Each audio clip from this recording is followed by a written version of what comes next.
Welcome, everyone. We're going to give a couple seconds to get everyone into the room.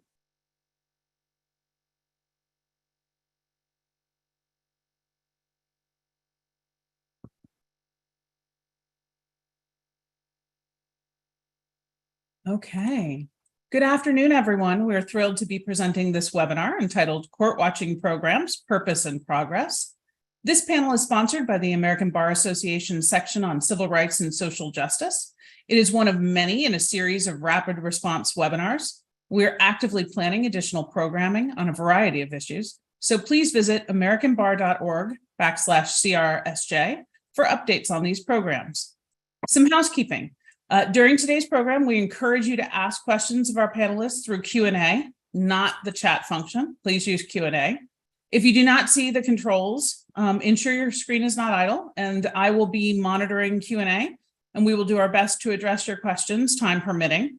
We'll be sharing a recording of this program with everyone who is registered so that you can share it widely with your networks.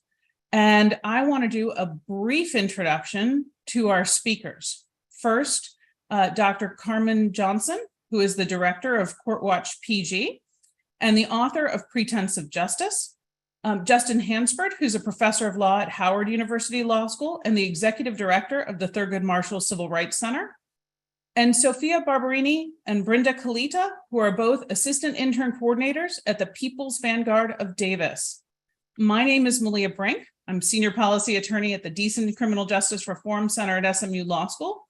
I've also had the great pleasure of being a special advisor to the Criminal Justice Committee, the ABA section of Civil Rights and Social Justice, where I've served on a couple of the ABA's efforts at court watching. With that in mind, I'm going to invite Dr. Carmen Johnson to kick us off and tell us a little bit about CourtWatch PG. Dr. Johnson? Hello, everyone. I am so glad to be here to speak on CourtWatch in Prince George's County.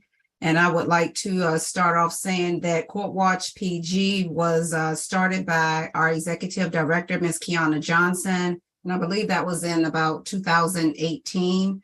And I came on board February 4th, 2020. And now I'm the director of CourtWatch Judicial Accountability for Prince George's County, Maryland. And I want to start off with the reason why CourtWatch is so important, and every state, every county, every city should have a CourtWatch, especially in America, is because a lot of things go wrong in the courtrooms, and the average person, especially if they've never been through the system, they have no idea what's wrong, what's right. They look at law series on TV, those shows that come on TV, but a lot of times it doesn't quite go like that. And so we depend on our attorneys to assist us and help us. And so, of course, they are always, representing cases. So they don't remember or understand that this person sitting in front of me don't know what I'm talking about. So it's very important that the community get involved with court watching. And I strongly suggest that you create one in your area. I want to talk a little bit about CourtWatch PG. Like I said, I came on board in 2020, February. And since then, I've sat in over 5,700 bond review hearings, including with my other court watchers. And we have trained over 550 people to be court watchers, including law students and law clinics. So when we say law students, like a lot of times, a student will come in individually, and then sometimes we'll get a law clinic to come in just to make it clear for you guys.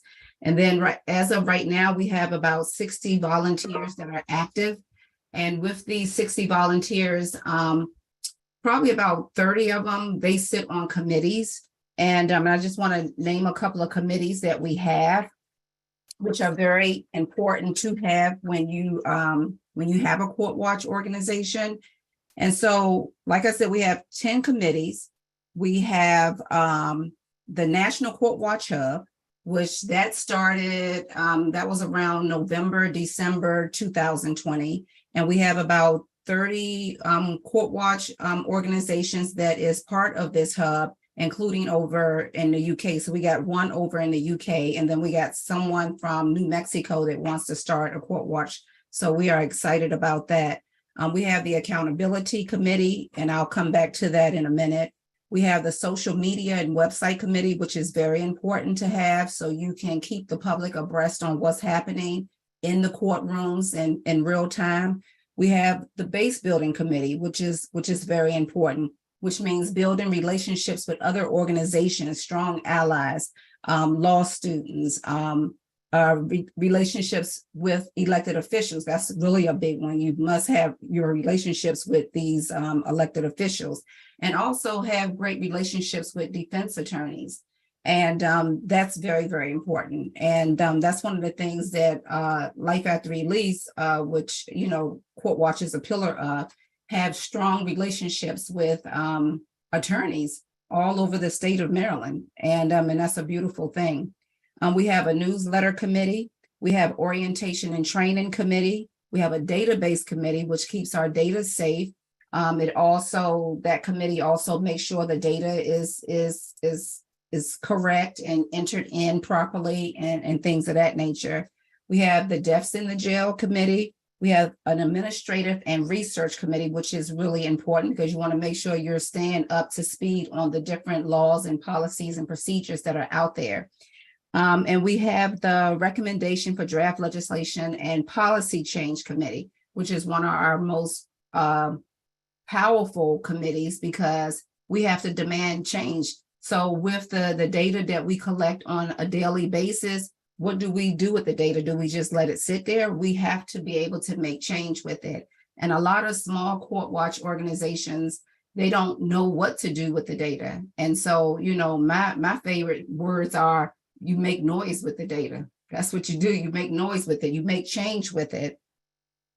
And I just want to just say on a personal note, the reason why I became involved with CourtWatch is because, you know, I wrote a book called The Pretense of Justice, and it talked about the injustice that I experienced going through the system from the first raid. You heard me say first raid, all the way to, you know, going back and forth to court, not understanding what these attorneys were talking about, and just going back and forth, not trying to research, and, you know, wasn't prepared or ready, wasn't in the right frame of mind to even comprehend what they were saying. And a lot of people don't understand when you're going through that system, when you're going through that maze, you are so discombobulated and you'll never be the same again. You know, whether you win or you lose, you'll never be the same again. And so for me, I always tell people that if there was a Life After Release, if there was, you know, CourtWatch in Prince George's County, Maryland, I know I would not have gotten the outcome that I've gotten because it was so much horrible things that went on. However, I survived it. I do not want anyone else to go through what I've been through. And I was absolutely scared to death when Kiana first came and asked me would I be part of CourtWatch, and I'm like, heck no, like, oh, no. And she kept staying on me and kept asking me, and then finally I said yeah, and it absolutely changed my life. And so especially when you think about, you know, Black and Brown communities, we need to be prepared. Like, we already know that the numbers are high in terms of arrests, in terms of incarceration. We talked about that thing called mass incarceration. Like, we should be teaching our babies, our little kids about, you know, court watching, about law. Like, you know, when I was a little girl, you know, my mother, you know, read the Bible to us. You know, she did our homework, helped us with our homework, you know, but the thing was missing was law. But then my parents never expected any of their kids to be faced with this injustice system. And that's exactly what happened. So, you know, now, you know, what we do is we equipped and we prepare the community for what could possibly happen. And we've saved so many families, so many loved ones from going behind the wall. We're talking about prison camps, cages, jails, prisons. We saved so many people just by being a court watcher. Thank you. What a wonderful introduction to CourtWatch PG, which somebody noted in the Q&A means CourtWatch in Prince George's County. I want to ask Professor Hansford to jump in and tell us a little bit about the role his students play in CourtWatch PG and what they've been able to accomplish. Professor Hansford? Yes. Well, thank you. Thank you, Dr. Johnson. You know, I'm very excited to be a part of this conversation. As you mentioned, I'm a law professor at Howard, and I teach a clinic called the Movement Lawyering Clinic.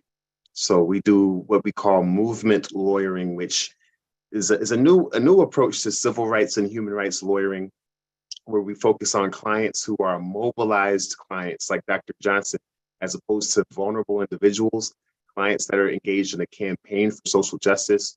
And we try to find ways to help them going beyond the confines of the courtroom. And we were approached by an organization called Zealous, which is well known for its civil rights advocacy, and introduced to Dr. Johnson and CourtWatch PG back in 2020. We saw the website, which I'm sure somebody will put into the chat. So many celebrities from, including Fiona Apple, and so many others, Jesse Williams, have talked about the importance of this particular issue around bail and bond reform, that this seemed like a perfect match for our clinic, being that we had a client, Dr. Johnson, who is an amazing advocate, who is able to speak on behalf of the voiceless, be a voice for the voiceless. And, I just put in a plug for any other law professors. It's a great way for students to get interaction with the court system, real live in-person interaction. They have a great opportunity to do legal research and writing when they analyze the activities that they see happening in the courtroom. They can apply their legal knowledge to determine if people's rights are being violated. And they get a chance to do a lot of work on behalf of a social justice movement that is growing around the country. As you know, bail reform is one of the more powerful innovations that's seeking to stop the school to prison pipeline and mass incarceration in general.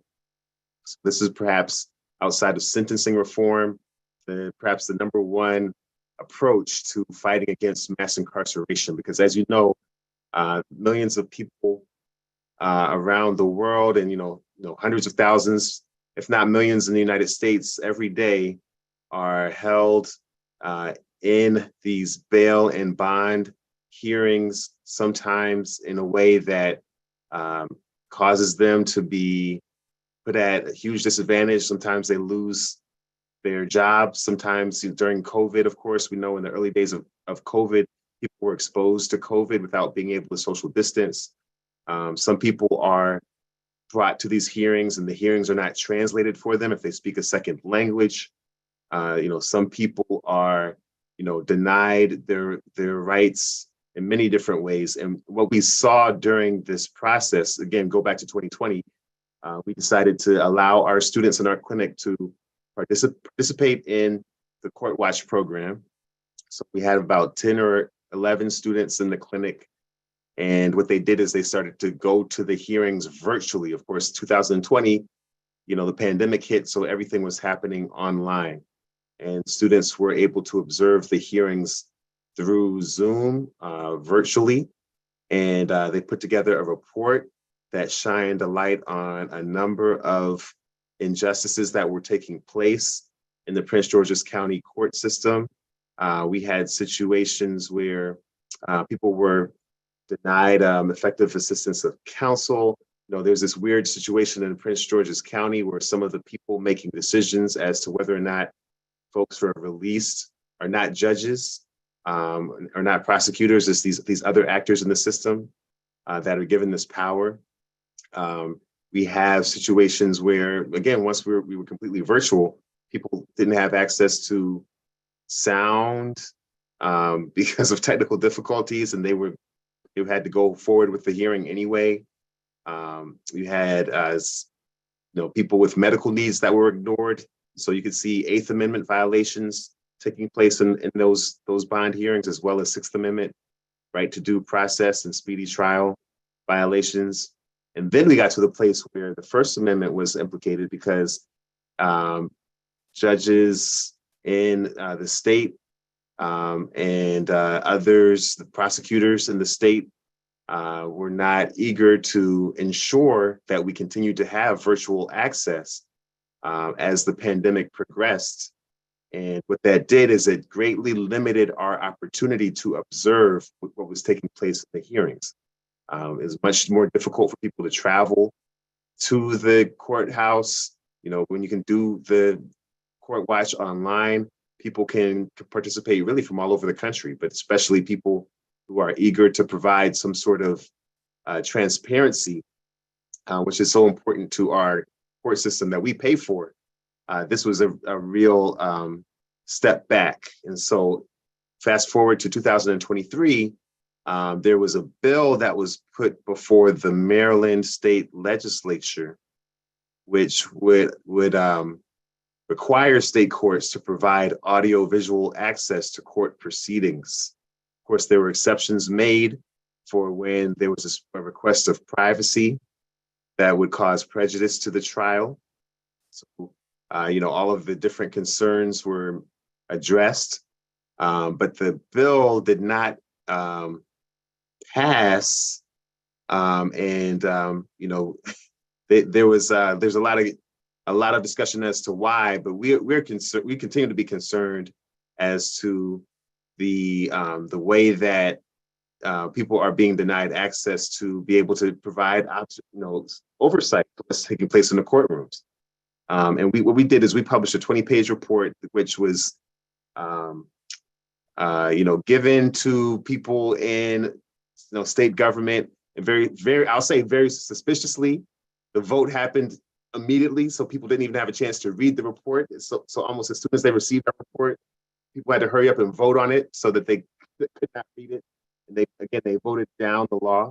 But this report, which we'll be able to provide or may have already been provided to you, goes into depth describing how both the civil constitutional rights, civil rights, and human rights, constitutional rights, including the Eighth Amendment, people being determined on the spot to have mental health challenges, without any sort of, real thorough analysis. As we said earlier, other types of technical difficulties. All these things we saw take place, and my students saw it with their own eyes take place in these hearings. And our argument was that if you did have virtual access to these bail and bond hearings, we would see much more oversight and much more care taken by prosecutors, by judges, and everyone in the court system to make sure people's rights were being respected in those bail hearings. And that we still take that position. And not only do we think that this is appropriate in the state of Maryland, but we believe that all around the country, so I see 200 participants, so wherever you may be in the United States, we encourage you to advocate for virtual access to court hearings, in particular these bail hearings. We also encourage you to engage a CourtWatch in whatever jurisdiction you take. You take the opportunity to visit, whether it's law students that you can work with, attorneys that are at your firm working pro bono, or even yourself.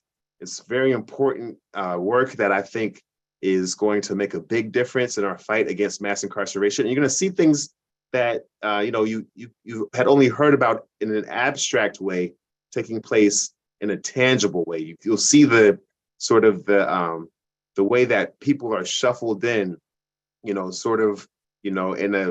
way like a factory line sort of thing with, and it's going to be overwhelmingly Black and brown people, often primarily Black men coming in and out. You'll see people there for the tiniest infractions, traffic infractions, small things. There was a young lady who was in jail because she couldn't afford $100 bond for over a year. And all of you'll see these horrible stories. You'll get a taste of what it's actually like to see the criminal justice system through the gears grinding people down and destroying people's lives. And so that that last part, it's oversight, it's transparency, it's defending the Eighth Amendment, the Sixth Amendment, the First Amendment, but really just being able to see how mass incarceration continues across our country through the mechanism of state courts and bail hearings. That education is irreplaceable. And as a community, as a legal community, I believe it's our responsibility to advocate for access to what's happening, because we pay for these courts, our tax dollars, we pay the salaries of these prosecutors and judges. And it's up to us to ensure that justice is being served in these courts of law. So I'll stop there. I think I'm right at 10 minutes, but I'm really excited to be a part of this conversation and work with all of you going forward on CourtWatch. That is perfect. Thank you, Professor Hansford. I want to ask Dr. Johnson a couple questions before we move on from CourtWatch PG to the Davis Vanguard. CourtWatch PG is sort of more traditionally organized in that it's volunteer, like largely volunteer, some work with students. I wanted to ask about the relationship with another nonprofit, Life After Release, and how critical that was to starting CourtWatch PG, or in keeping it going. Do you think kind of a connection to another entity has been useful to you all, and what role is that connection playing? Well, Life After Release that's the organization that CourtWatch PG is under. So CourtWatch PG is a pillar under Life After Release, and Life After Release offer an array of services that's dealing with mass incarceration, loved ones coming home, and things of that nature. So our executive director came up with this great idea. Hey, maybe we need to start focusing on preventing people from going to jail opposed to waiting for them to come out. So, but it's very important to have a lot of different organizations supporting you. It's very important for you to have a lot of different elected officials supporting you. It's very important for you to have a close relationship with the public defender's office. You know what I'm saying? With these defense attorneys, we have great relationships with these attorneys. And we have our ups and downs with the state's attorney. However, she respects us, she respects what we do, and we just try to push her to do the right thing. But it's very important to be surrounded by people that support your effort, because you cannot do this alone. And me being the former housing chair for the state conference NAACP years ago, and fighting for the wrongful foreclosures that was happening in the state of Maryland, when I looked around, I thought I had this huge army. And when I looked around, I was standing by myself. And so with Life After Release and all the partnerships and organizations that's backing Life After Release, and that Life After Release is part of, that's what keeps CourtWatch PG very strong. That's awesome. Thank you very much. And we are going to turn now from kind of this more traditional nonprofit setup to a slightly different setup, and find out a little bit about how the Davis Vanguard works in connection with the news organization. So Brenda, Sophia, would you like to start? And I know you have a presentation to share. I'm going to go ahead just to make that easier and turn myself off camera. But whoever is starting that, go ahead.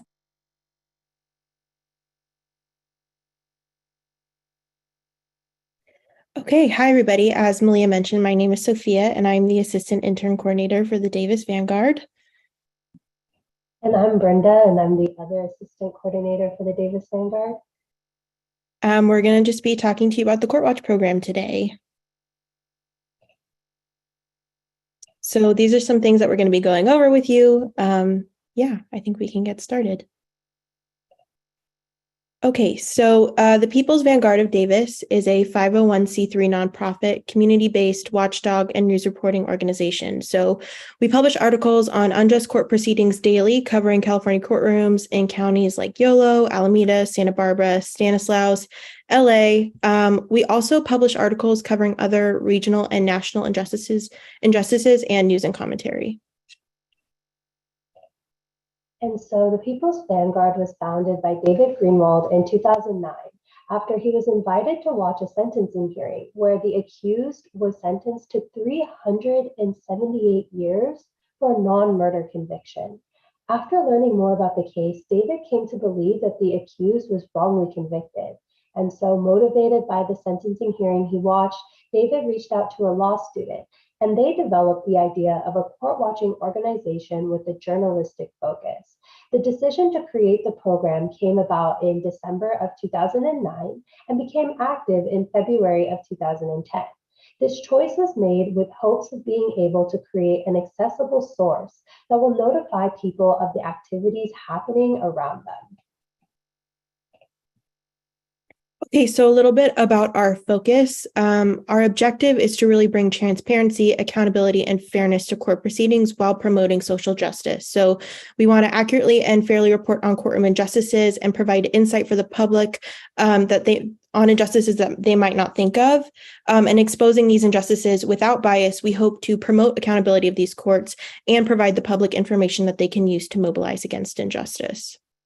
And as for our involvement, at the moment, we primarily work with college students, but over recent years, we've been starting to have students come in of all different educational levels, such as law school students, students doing their master's in journalism, a lot of other postgraduates, and even high school students. And from an educational standpoint, our ultimate goal is to teach our interns to become more aware and understanding of injustices taking place in our criminal justice system currently. And we hope that regardless of what students plan to do in the future after our internship, this will help them make a difference in the world. And we're currently also working with interns that were formerly incarcerated themselves by promoting our internship opportunities through university programs such as the Underground Scholars Program. So as you can see on the screen, these are some of our titles that Brenda and I were going over and thought they were good examples of some of the injustices that we highlight. So some of the injustices that we cover include overcharging, high bail, particularly in the post-Humphrey era, racial and economic inequities, inhumanity of the system, delayed justice, wrongful convictions. All of our interns receive an everyday injustice sheet that explains these injustices, guiding them on what to look for while in court. So there are some more articles that we've written. A lot of the injustices that we cover are what we call everyday injustices, meaning injustices that don't often garner a great deal of attention, but are consistent happenings in courtrooms, like high bails, and just things that, you might not think of, kind of off the cuff things that a judge might say. I remember sitting in court and in the first article, you can see there, the judge called a very young man a walking felony. So just kind of red flag things that we see while in court. And then our impact. One of our most notable impacts came from the Stankiewicz case. He is pictured on the slide. He was convicted of murder in the 1970s and was on death row until about 8 years ago. And he was wrongfully convicted. So he has actually a hearing coming up on Thursday. Two of our older interns, Roxana Jarvis and Kaylin Garcia, were assigned to do a long-term article on his case. And thanks to their work, the case got renewed attention. They're doing a documentary on it, and it helped push for an evidentiary hearing for him. Another kind of impact that we have is because of work like we've done with the Stankiewicz case, some folks that have with wrongful conviction claims have actually reached out to us. And because of that, we have been able to interview them, their legal counsel, write articles on their cases. So the article titled below by Michael and Ivan was something we did there. And we also have what we call a tier 2 project for our longstanding interns. These interns work on long-term projects that extend beyond everyday injustices. So currently our main long-term project is to compile a list of people currently in custody that have viable wrongful conviction claims. And as our list grows, we plan to publish it on our website as a resource for government officials and legal personnel to hopefully use to facilitate in getting these accused folks help on their cases. And another impactful thing we have been able to do is we've actually had legal counsel come in and We've interviewed them to learn more about their stories. So I actually had the opportunity in the past to interview a defense attorney, and I learned specifically about how the passage of one of the bills in California titled SB 1437 was able to correct one of these everyday injustices. And so some of the background behind that case was a man was sentenced to prison for 21 years for having ties to a murder and some gang affiliation. But recently he was exonerated thanks to this new bill that specified some of these conditions for felony murder. And from this story, we were able to highlight how even when steps are taken to correct injustices, there's still tons of work that needs to be done in order to make sure that these everyday injustices are first of all, fully realized in our system, but also fully corrected. And that is all we have. Thank you so much. Thank you.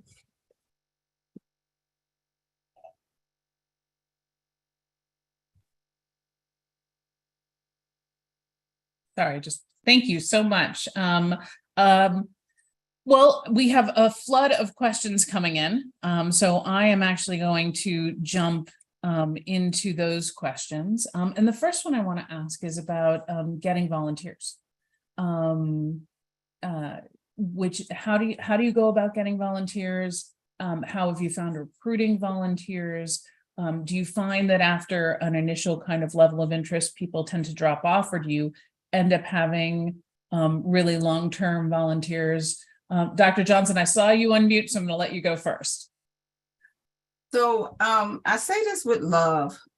So number one, our court watchers, most of them, not most of them, but a lot of them have been with us for 3 years. And so that's a long time for court watchers to, to be with a court watch organization. So they've been with us and they are what make, CourtWatch PG a success. That's number one. Number two, I wish that it was a way that I could get more people in Prince George's County that look like me and Professor Hansford to be more involved, since we are the most impacted. And so, we've tried to get more, our, beautiful people involved, and I'm not sure what the issue is. And I hope that some of you are in Prince George's County that are on this call. I hope that you contact me to say, hey, I look like you and Professor Hansford, and I most definitely want to get involved. I don't want to wait till it's an issue. I want to learn now. And that's the kind of call I want to hear. That's the email I want to see. I want to see at least 50. I challenge 15 to 20 people that look like me and Professor Hansford to say, hey, I want to join CourtWatch PG under Life After Release. Thank you. Brenda, Sophia, you want to talk about your process for recruiting volunteers and how long they typically stay? Yeah, so kind of the Brenda, way. can I get you to speak up? You are a little soft. Oh, of course. So kind of the way our process works is, so a majority of our interns at the moment are college students. So we tend to hire interns based on their school year schedules. So kind of the way I do it is we send out flyers for applications to academic advisors at different campuses. And we also tend to put up our intern application on different websites such as Handshake, which college students are very familiar with, to encourage people to apply. And some of the ways that we keep interns long-term is we provide incentives such as course credit to encourage students to volunteer. And another way that we like to encourage people to stay in our program long-term is by creating an open door policy. So once somebody is hired, they are welcome to work on schedules that fit their needs as best as possible, and they can choose when they want to formally leave. We also create our schedules based on interns' availability, and we make sure that they are comfortable with like the times at which they're visiting court, and making sure that they're doing it on their own terms and when they are up for the tasks. And we're also starting to look towards hiring interns from other age groups, so postgraduate students, law school students, master's students, and even high school students. And we're currently working to create systems which would fit their schedules as well. So because our system is so based on students, there are times, especially during finals and midterm seasons, where there are ebbs in our ability to court watch, but we pride ourselves on making sure that this is not something that our interns are burdened with, and just focusing on making sure that they're doing this on their own terms and when they're comfortable. So that's kind of how we maintain our system. And then question about the training that people get before they start court watching. Dr. Johnson, you want to talk a little bit about your training program, and if when you have people court watch, they are assigned to particular courtrooms, do they fill out forms and get back to you even if they think what they saw is okay? What's the kind of both the training and then the assignment and follow-up process? So the first thing that we do, we're signed up, like all the things that Ms. Brenda said, we do a lot of that stuff. So that's the first thing. And so we have something called an orientation. And so we usually send out a Google Doc or a Google schedule or something to see how we can home in on doing 1 or 2 orientations. Sometimes we have to do 2 a day, or 2 or 3 a week. It just depends on what the situation is. And we have anywhere between, 2 people on the orientation all the way up to about 30 on an orientation.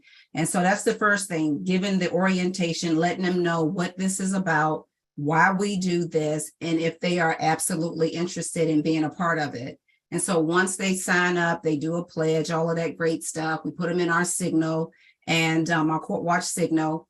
And then the next step is we assign them with seasoned court watchers that have been with us for a couple of years, because they are just as knowledgeable as I am in terms of court watching.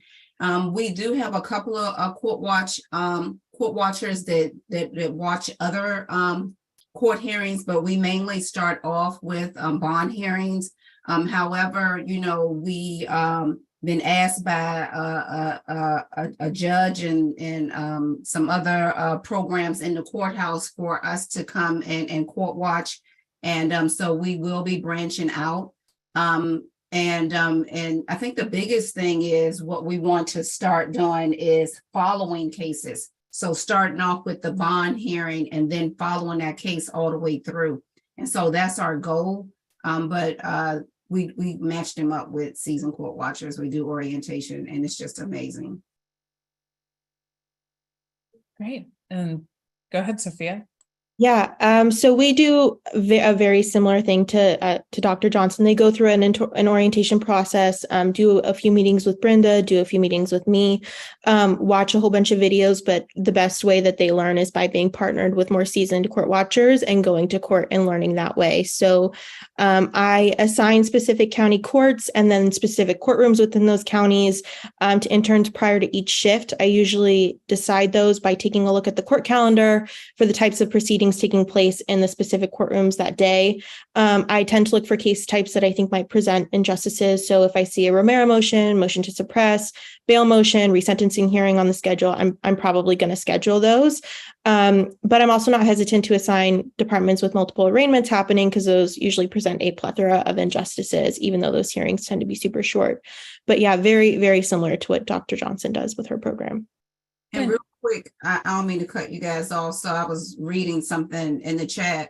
Another thing that we also train our court watchers, that they may hear some really horrible things, and they need to stay focused on the details of what's happening in the courtroom and not be judgmental. That's number one. And number two, if it's impacting you, we urge that our court watcher to send a message in the chat and say, hey, I need to step away. This is too deep. And I've done that. I've heard the voice of a former attorney, one of my former attorneys. I'm like, oh my God, y'all, I can't do this right now. I got to step away to let me know when he's done. And so we urge our people to step away. And we also urge our people to not discuss what we see unless, and once it goes through the social media committee and is vetted, once it goes through the accountability committee and is vetted, then that's when the committees would do what it needs to do. But you may see your neighbor on there, and we certainly don't want you going to knock on the door and say, hey, I saw you in court today. So we are very careful with how we do what we do. And just to follow up on that, I did want to get you all to focus in on the question of what do the court watchers give back to you? Is there a specific form that you send them with to a bond hearing? Is there a kind of specific report that you get back so that somebody else is kind of getting to look, or if they see something that they think is problematic, is that the only kind of reason you would hear back from your court watchers? And I'm going to actually ask Sophia to take that first. Go ahead. Yeah, so we have a Google form, very simple. After anybody takes a shift, they fill out that Google form. It includes questions like, what are the most interesting cases you saw today? What's an injustice that you saw today that you think you can write about? A whole bunch of information about the case that they think they might want to write about. And then I take a look at it and we kind of discuss, me and the intern discuss if the injustice is going to be strong enough to write an article on. If we decide that it's strong enough, either we message on GroupMe or we talk on the phone or we talk via Zoom. They'll go ahead and write up that article and then they'll send it to me before they formally submit to our editor. So then I'll take a look at the article to make sure the injustice is really coming through there, send it to David to see if the injustice is coming through for him also. And then if it is, we go ahead and send it to our editor. They still get an assignment, even if they don't feel like they saw an injustice in court that day. So we'll send what we call alternative assignments. And those are usually them writing on press releases that are highlighting more national or statewide injustices. Dr. Johnson? Yeah. So we have a database. So our court watchers, every morning the cases are split up. Now, if you're a new court watcher, you just go in and I tell them to just take notes on all the cases until you can learn how to have your own set of cases to watch. And then our seasoned court watchers, they take notes on all the cases. And once they have their notes, then they have something called a debriefing. When court is over with, every single day, we have something called a court debriefing. And so that's when the court watchers are on Zoom together and they're talking about what they saw in court today. And everybody is making sure the information that you get is correct. And then whoever the cases was divided up with, then they go in and they enter the data. So we have a database committee that monitors the data and keeps our data safe. And of course, we keep it in separate places and keep it updated and backed up and all of that kind of great stuff. So yeah. Professor Hansford, is there special training that you did with your students before they started working on this report? Or did they go through the normal CourtWatch PG training or both? They go through the normal CourtWatch PG training as students in our clinic. We give them other pieces of training, specifically how to work with organizations and movements. Many lawyers, social justice lawyers, are familiar with working with individual clients. But if you're a lawyer and you want to help with advocacy on mass incarceration in your city, or whether it's a question of I saw some people mention immigration detention, people maybe in Texas and different issues. My recommendation is not to try to do it alone, but instead to find local advocacy groups like Life After Release or CourtWatch PG that's working on an issue here in Prince George's County. If you're in Chicago, New York, LA, there are local groups that are working on bail reform that you should partner with so that your CourtWatch program is an aid to their campaign. Then when you're compiling data and whatever outrages you see, whether committed by judges or prosecutors or what have you, you then can put the data in the hands of advocates who are going to be skilled enough to translate that into a bill or into some sort of campaign that can actually create change. And really, one quick story, our first version of the CourtWatch program in 2020, it was not accompanied by a bill. We put out a report, and that report was circulated in the Prince George's County judicial system, and it did shine a light on activities that happened. And from what we understand, judges and prosecutors the very next day started talking about it with each other, and people's behavior changed just because of the report itself. So that was sort of an informal reform. It was not something that happened through legislation, but you can change behavior simply by shining a light on these activities and making sure that people are aware that they are going to be, given oversight and held accountable for activities that they do while they're in positions of power. And one last point I wanted to mention again, I saw a number of people asking how they could start programs in their cities. Yep. The website that we put up has resources for how to start your own CourtWatch. But again, I think that the most important thing to do is to be partnered with local organizations that are driven by organizers working on this full time. And whether it's your bar association that would start the CourtWatch, or your law school, or your firm that's looking for a pro bono program, always partner with an organization that does this full time, that are experts on this issue, so that your work can then feed into their advocacy and we can really make a difference.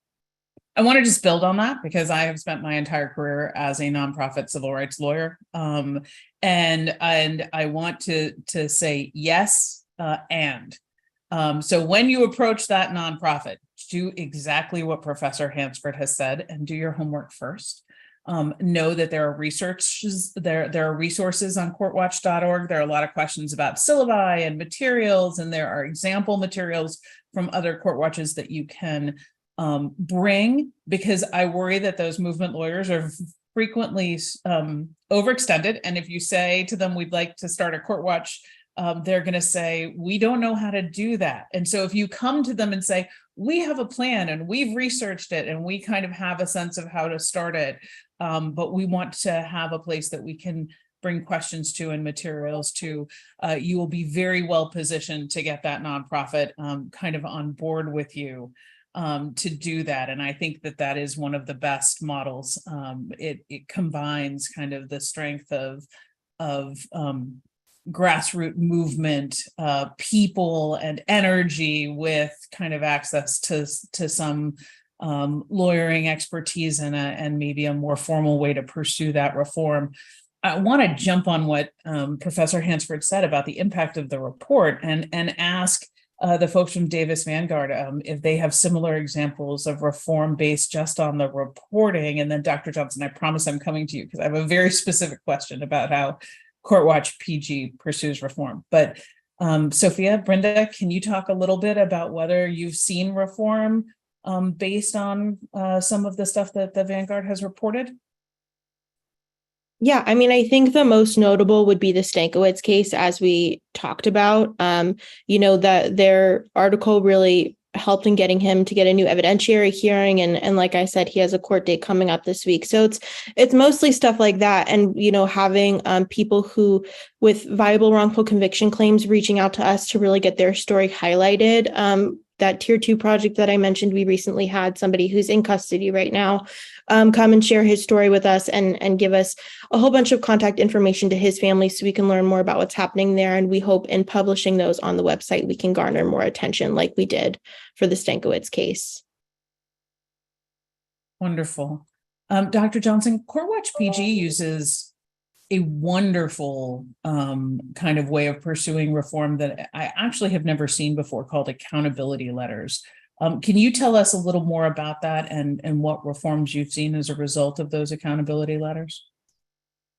So the accountability letters is we got so many powerful pieces in CourtWatch, but the accountability letters are so important, and that's because we hold the court characters accountable. And so, like, for example, the Chief Judge of Maryland, the Honorable Chief Judge John P. Morrissey, he gets every accountability letter. And as of today, we've sent 479 accountability letters since November 2020. So 10 of the 10 senators in the judicial proceedings, they get a copy of all the letters. And these letters go out like twice a month. And 27 House of Delegates in the Judiciary Committee, they get a copy of the letter. 10 of the Prince George's County Council members, they get a copy of the letter. The Deputy of the Public Defender's Office get a copy of the letters. And so then moving forward, so let's say if it's a judge issue, then the administrative judge get a copy of that letter. If it is a issue in the detention center, in the jail, then the director gets a copy of that letter. If it's something with the prosecutor or the assistant state's attorney, then the state's attorney gets a copy of the letter. If it's something in pretrial services, then the head of pretrial services get a letter. If it's the police, they've done some old cruddy stuff. So then the chief of police in that jurisdiction, because you know, in Prince George's County, they got Hasville police, they got Prince George's police, they got like, it's all chopped up. So whatever part of Prince George's County and whoever that chief of police is, they get a copy of the letter. And then of course, if it's dealing with the commissioner that deals with bonds, then the administrative commissioner of the bonds, the administrative commissioner for bonds get a copy of the letter. And so what we've seen since we started this committee 3 years ago, we've seen a great turnaround. And so, yeah, they still talk a little trash to us. We hear them saying this, Court Watch is listening and watching or whatever. But from when I first started back in February 2020, compared to how the courts are ran today, they're closer, maybe not all the way there, but they're closer to following Maryland Rule 4-216.1 than they was in the past. They are more respectful. They know that they are being watched. They know that they're being held accountable. We've had a meeting with all the judges, the different chief judges and other judges. We had that meeting, I think, last year. And so they wanted to hear what we had to say about that. And so, the state's attorney, we've had meetings with the chief of police, and like, people want to hear they want to hear what we have to say because they're tired of us airing out the dirty laundry. But just do right. That's all. Then you don't have to worry about the dirty laundry. Are there other accountability pieces in CourtWatch PG other than those letters that you'd like to highlight before we move off of this topic? We focus also on lawsuits. We consult with our Georgetown attorney, which is just absolutely amazing. And we also, we've partnered a couple of times with the Civil Rights Court, which they are absolutely amazing. And then, of course, Zealous is always on our side cheerleading with us.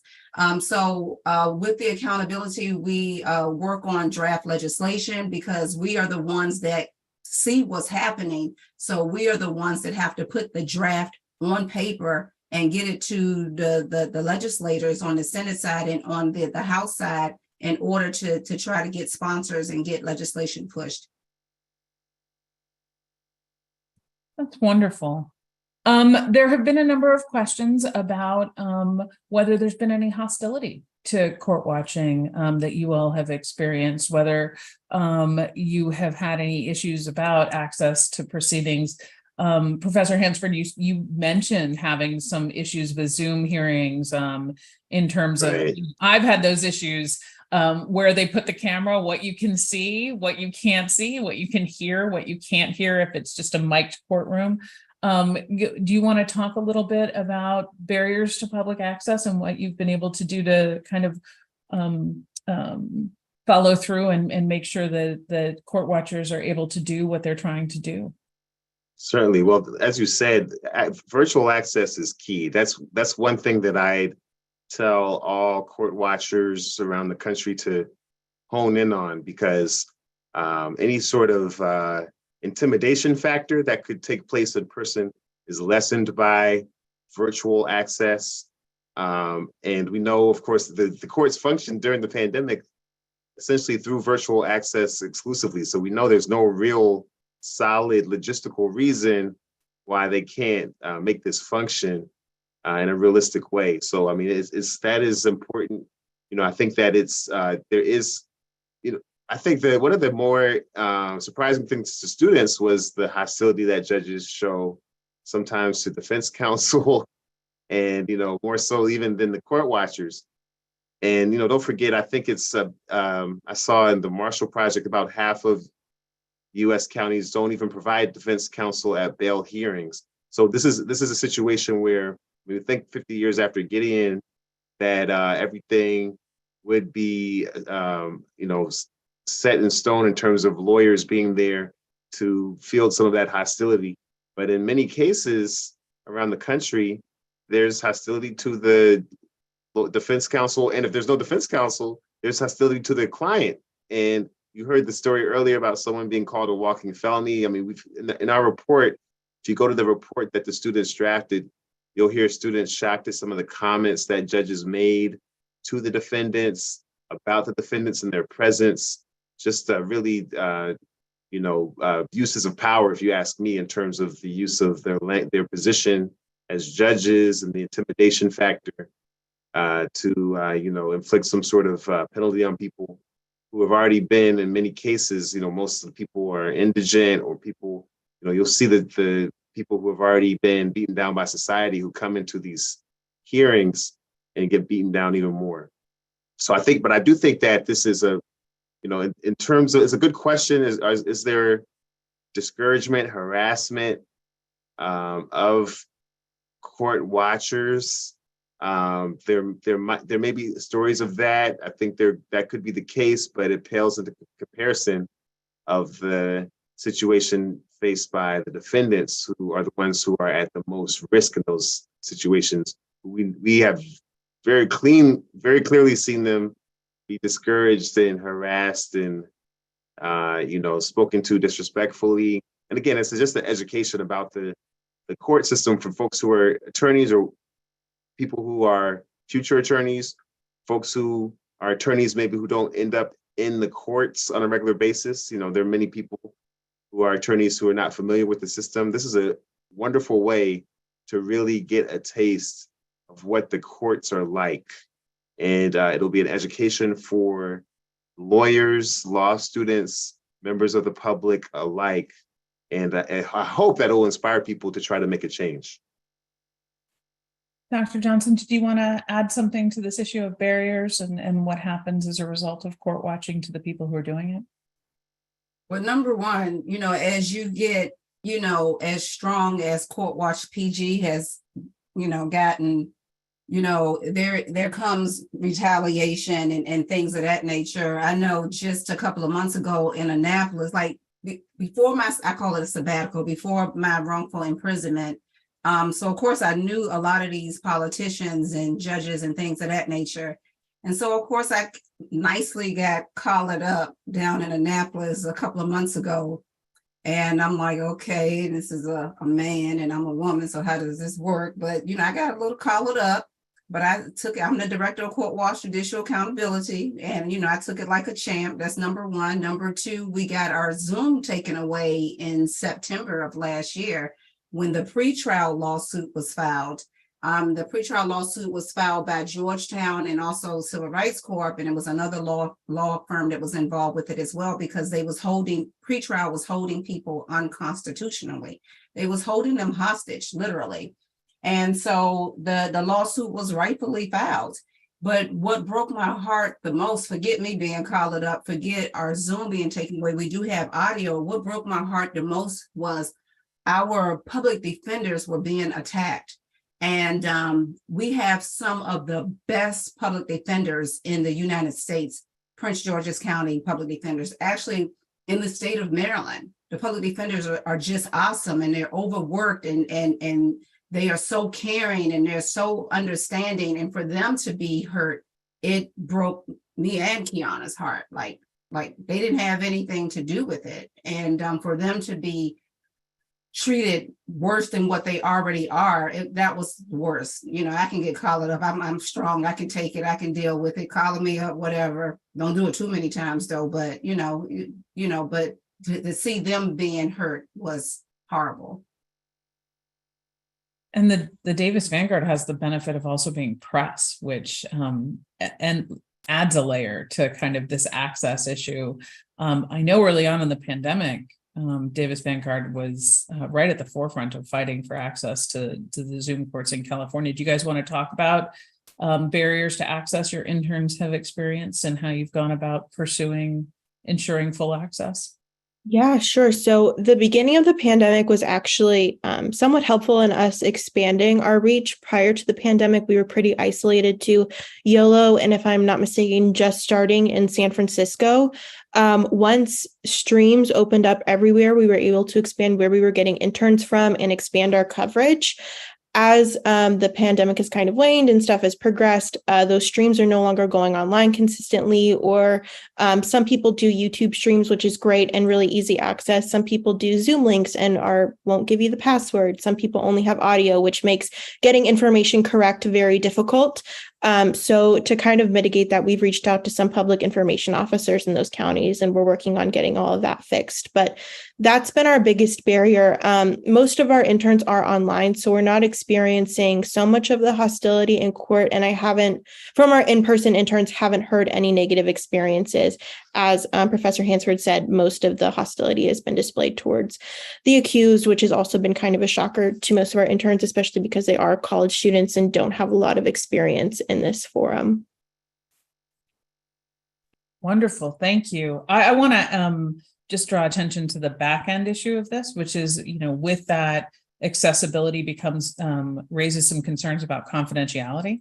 As someone who watches an awful lot of Zoom court, I'm always worried. I always go back and check, particularly if they're streaming to YouTube, whether that stream is still available, a little while later. And if so, is that something that you all do? Do you check on that and draw attention to the court if they're leaving that up on a long-term basis? And what do you kind of direct your court watchers to do with the highly personal information they may hear while watching court? I mean, it's not uncommon to, disclose information about substance abuse, mental health, and other pieces, particularly during things like bond hearings. Sophia, do you want to take that? Yeah, sure. So we haven't had too many experiences with the streams being left up a super long time post hearing. But in terms of confidentiality, we made a transition a little while ago. We no longer use the name of the accused in any of our articles unless it's a super high profile case. But for 95% of our articles, the names of the accused are not being used. We never provide any personal information about them in our articles, especially in misdemeanor cases, because we want them to be able to live a life of normalcy once they are out of custody, and don't want any of our articles coming up if they're doing a job search or anything like that. So that's how we maintain our confidentiality. Anyone else want to add to that? All right.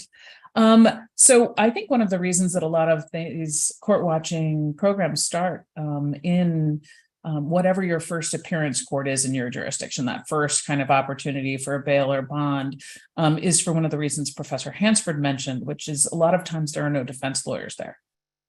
So not only it is a critical hearing, but also one at which the person may be standing alone in front of a judge and trying to advocate. There are a lot of other situations where that's true too, although, right to counsel in tenant court has been rising, and there have been some strides in immigration court.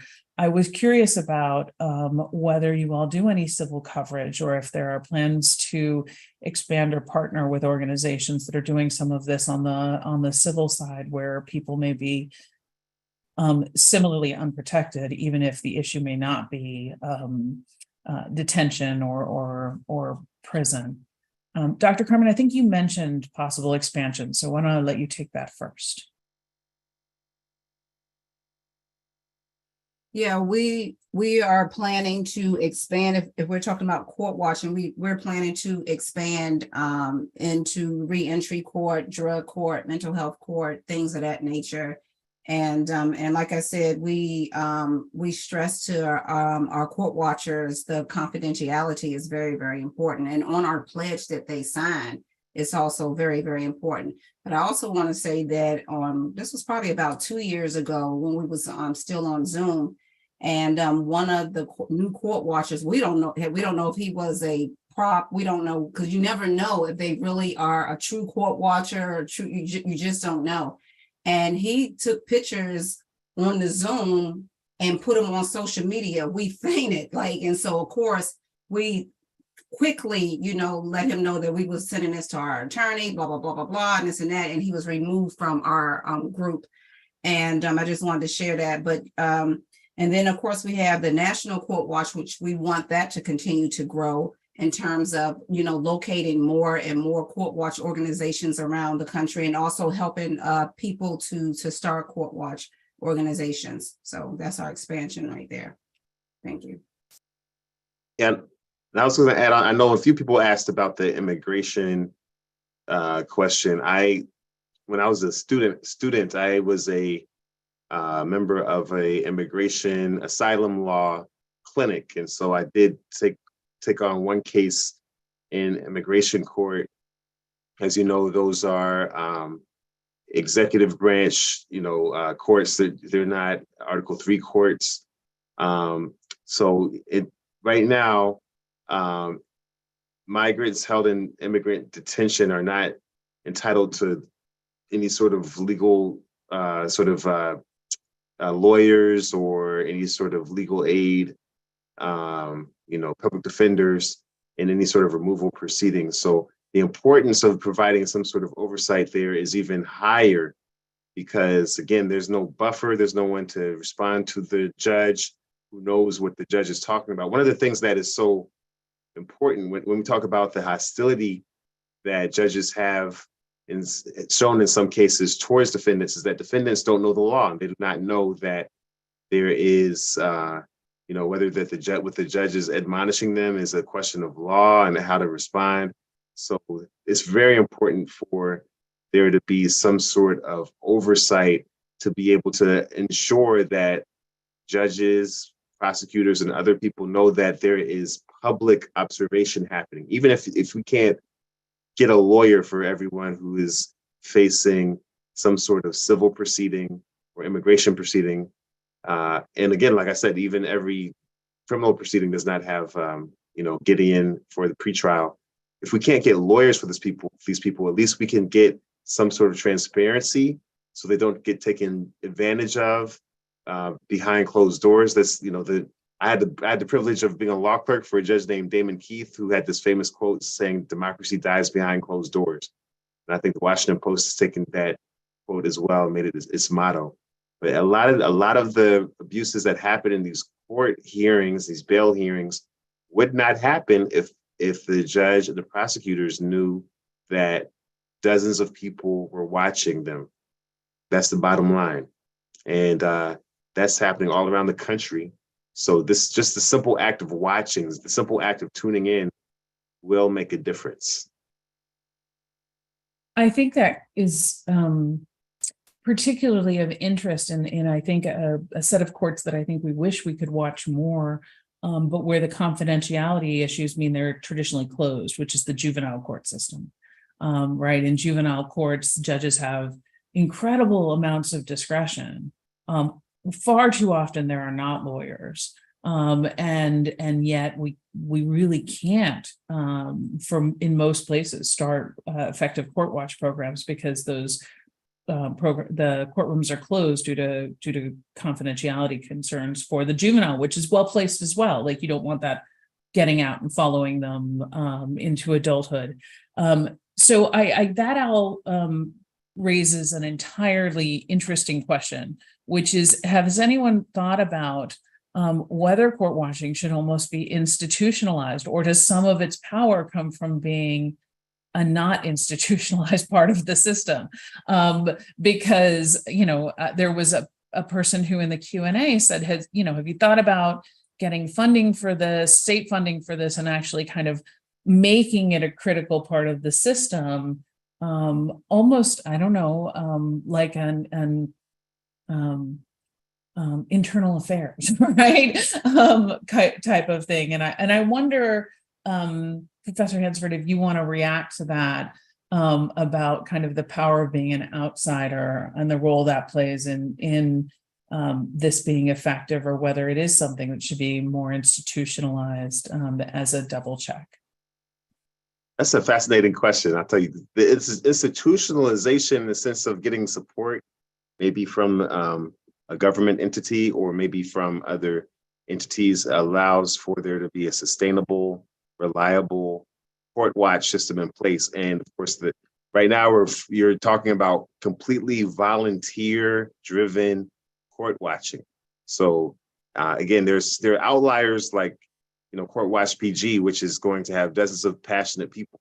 But depending on your jurisdiction, it may be uneven coverage. Maybe there'll be days when nobody shows.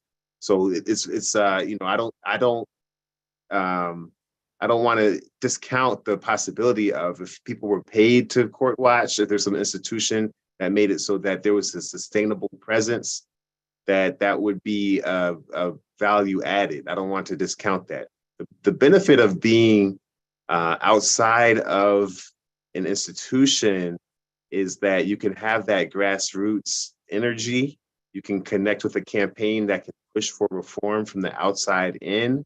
Of course, if it's a court-driven program, then that group may not be as vocal about criticizing, biting the hand that feeds you, so to speak, and criticizing the activities that they see. So and then you're driven by young people. They have a certain amount of energy. Young people passionate for justice, future advocates for justice, and family members, who may want to volunteer, who saw what happened to their family in the system and now want to be a part of the solution. So there's a lot of benefit to the volunteer aspect as well. So overall, I class of professor, there's both sides. There are two sides to the argument, but I do think that right now, again, it hasn't. I'm not aware of any institutionalized court watch, so it's sort of a hypothetical at this moment, and we're relying on pure volunteers. Yeah, Sophia, Brenda, I don't know if you have a reaction to that, in the sense that yours it's not institutionalized, but it's semi-professionalized in its link to Davis. And I heard it in the language that you used. You talked about hiring, right? Not volunteers. You talked about interns and people having titles. So do you have a reaction to that?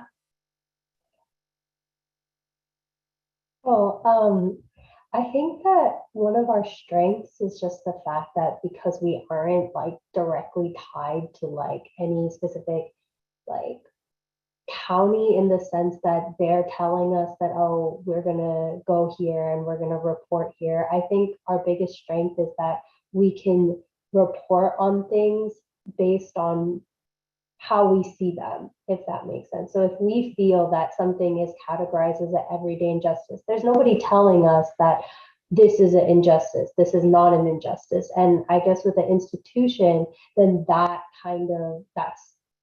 process of what ends up becoming reported and what ends up being considered as an injustice versus what ends up not being considered as an injustice, that could easily change, and that could lead to potentially, not some stories not even ending up making it to the press. So I think the beauty of not having our process being so institutionalized is the fact that we can make the choices and what we choose to report and how we tell these stories to the people. So I think that's a strength of not being connected to any entity. But we do try our best to stay connected with a lot of the public defenders' offices in different counties.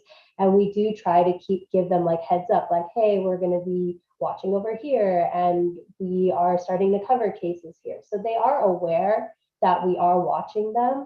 But I think one of the best things is just that fact that we are the ones calling the shots. We're the ones making the decisions as to what gets published, and we're telling the stories in a way that we feel is the best way to inform our communities about the issues going on and in our court systems.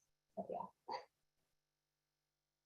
Thank you for that. I really, that resonates with me, because as someone who has done this work as a researcher from within the ABA, one of the things that I love about that is my ability to rely on judging what I see against ABA standards, as opposed to, for example, just pure the constitutional law that's been written, or something, or maybe something completely amorphous. I mean, you're talking about incredible freedom. I think I would like, I like being able to have reliance on whether it's the principles of mass incarceration or court fines and fees. But I also like the fact that nobody's setting those for us other than the institution that I'm working for, which is the same type of freedom that you're talking about. All right, well, we are at 1:15, and I want to bring this to a conclusion, and I want to give you all an opportunity for any sort of closing statement, but I want to preview for the audience that there have been two organizations, CourtWatch.org and Zealous, which are related, that have been mentioned a whole bunch during this. CourtWatch.org has been mentioned because it does have information on how to start a court watch. It has some of the materials that people have been asking for in the Q&A. It was created by Zealous, and that is a wonderful organization that does a lot of media and messaging work around criminal justice reform issues in particular. I would encourage you to look at those pages, but what I want to preview for you is that they've done a video on the importance of court watching, which we are going to play out at the end of this, right after final statements. Maybe that will be motivation for our audience to stick with us through final statements. My final statement is just this: get out there and court watch. Particularly young people, particularly students. One of the things that I have been doing a lot of work on right now is, increasing shortages in lawyers and key personnel in the criminal justice system, particularly public defenders. And so I view court watching not only as a way of engaging the public in the courts, but as an exposure piece and a potential pipelining piece for people who really should be considering this as careers.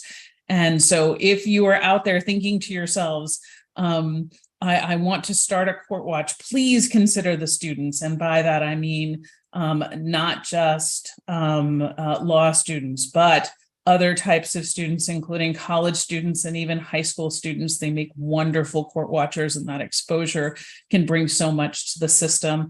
I don't know if you know this or not, because we don't like a lot of labels, but a lot of, the Davis Vanguard folks have focused on the fact that their students are not law students necessarily. Most of them are college students. And you hear Sophia and Brenda throw around so much information, so much knowledgeable information about the criminal justice system. It's a wonderful display of what court watching can bring. And so with that, I want to actually turn it over to them. If somebody wants to jump in and kind of have last words on behalf of the Davis Vanguard. Or you both can. Go ahead, Brenda. Oh, I'd just like to say that I was previously an intern, so I used to do a lot of court watching, like on my own and whatnot. And as an intern, one of the best things about this program is that it has taught me a lot about our criminal justice system. So going into this, I had no idea. I didn't even know that I would ever have interest in court watching or learning about our system in place. I was just, some regular old college student. And so by interning at this program and starting to watch and learn more about our system, it has inspired me to eventually take on a role and go to law school and maybe end up working in a place in which we actively work to fight against these injustices. And I never would have saw that as a career path for me had I not done this system. So court watching, especially for younger people, can definitely inspire them to make changes in our world today. And I just strongly suggest that if you do want to start a court watch program, please consider encouraging college students and even encouraging high school students to participate, as it could really make a huge impact in their lives in the future. And that's one thing I'm really proud that we as the Vanguard continue to do. Yeah, and just to jump off that, I think the best thing about our program is that it really gives young people an opportunity to really feel like they're generating change, which I think is unique. Not a lot of internships offer that. And like we've discussed so many times, I think we're really special because we're journalistic. So there might only be one person in court, but everybody who's reading our articles are court watchers too, because they're learning what's happening. So yeah, it's a really, really, really special program. And we'd be happy to talk to anybody who wants to help getting their court watching program off the ground. Professor Hansford? I just want to thank you for putting this on. I was very inspired by this, over the moon at the thought of high school students and college undergraduate students having this opportunity. I can tell you my law students were transformed by being able to see things happening in real time that they had only read about in books beforehand.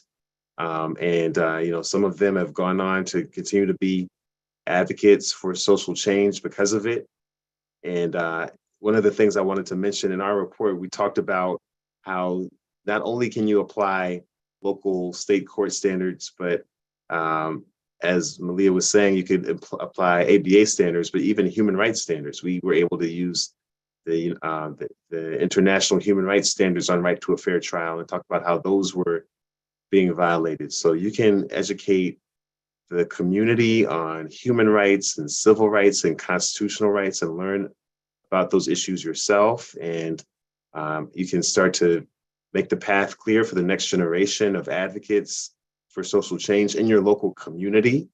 And they can get real experience at working to make the system better, starting from a young age. And there's nothing better than that. So I'm just very honored to be a part of the conversation. And I hope you start a CourtWatch program wherever you're at. In the meantime, if you're able to plug into Prince George's County, I know Dr. Johnson will talk about what's happening there and the bill that's happening there. Please plug in what's happening with CourtWatch PG. Dr. Johnson, final thoughts? You get the last word before the video. Yeah, I just wanted to share, I had sent you a message that also when you are researching CourtWatch organizations around the country that you want to be a part of, you have to be careful because some of these CourtWatch organizations are not for justice. They are set up and they believe that the judges and the prosecutors are not being harsh enough. So you're joining a CourtWatch that's for justice and stopping mass incarceration to bring mass liberation. And then you're like, holy cow, they are saying that, the judges are not hard enough and blah, blah, blah, blah, blah. So you really have to do your research. And I believe, Malia, you said that earlier, but I just wanted to stress that. Yeah. All right, Allie, we are going to go to the CourtWatch video as a play us out, and then the panelists can turn off their video if they wish. But again, this was something prepared by Zealous. It's available on courtwatch.org. And it is just a little video about why you should court watch and how it's done. Thank you, guys. Thank you, everyone who attended. There are 4 screens in front of me. In 2, lawyers dressed in suits. In the 3rd, a judge in a robe. Then, a person in an orange jumpsuit, hands cuffed behind his back. I'm watching a bail hearing. Within 2 days of someone's arrest, they are brought before a judge like this one, who will decide whether they'll be released or incarcerated in jail while their case proceeds. These decisions can mean life or death, and they are made within minutes, with little information. All over the country, thousands of people go through these hearings each day, as if in a national assembly line of injustice. But in a growing number of places, people are beginning to hold actors accountable by showing up in court and documenting what they see. We are here, and we are watching. Injustice happens in empty courtrooms. Her first day court watching, Carmen was nervous. The trauma of her own incarceration had stripped her of her voice. She was here to take it back and be the ally she never had. Honestly, I knew I had to be a court watcher because words that are spoken are only in the air. Words that are recorded remain for all to see. Carmen sat in court for 6 hours that day, watching and writing, witnessing everyday injustices, large and small, all consequential. This principle of courts open to the public was inscribed in the Constitution by the nation's founders, who themselves suffered injustice behind closed doors during British rule. But the demands of modern life and the fast-paced legal jargon used in the courtroom means the public can't truly access what happens in court. There's no check on unseen injustice. Carmen wanted to change that. Through life after release, she was given the freedom to build up CourtWatch PG. Along with other court-watching groups across the country, it seeks to train a legion of volunteers to attend hearings and learn the language and process of court so that they can take notes, amplify the injustices they witness, and hold power accountable. Anyone, everyone could be trained to CourtWatch, even if they knew nothing about the law. When the pandemic hit, the stakes got higher. Even one night in an overcrowded jail could be a death sentence. But in some places, court could now be attended virtually, making it more accessible. Ordinary people from all across the country started volunteering with CourtWatch PG. Most had never stepped foot in a courtroom. Carmen explained to them that bond hearings could be a fork in the road, determining not only one person's future, but that of generations of following. She taught them what to look and listen for in court, and how they could get that information to decision makers and the public. And as they worked, they noticed the ways the system began responding. Prosecutors and judges became aware of their presence. Their accountability letters changed behaviors in the courtroom. Across the country, court watchers are realizing their power. I court watch because the system will not regulate itself without observers to hold it accountable. I've seen judges make jokes at the expense of the people who stand before them. With transparency comes accountability. With accountability comes justice. I witnessed judges berate people when showing clear signs of mental illness. There should be court watching in every city and county across the nation. Court watching feels like taking care of each other. This could happen to any of us, any of you. All of us need to be participating. Justice is possible when we hold power accountable. CourtWatch.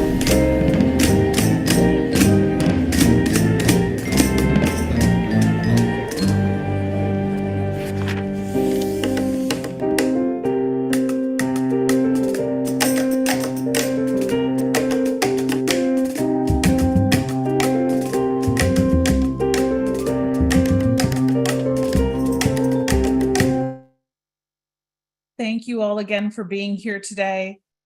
As I said at the start, the section on civil rights and social justice provides these free webinars as resources for legal professionals and advocates like you nationwide. We hope this helps you in your work. And again, if you can, please consider joining and becoming active in the ABA, and particularly the section on civil rights, social justice. You can do that at americanbar.org/CRSJ. Best of luck in your work.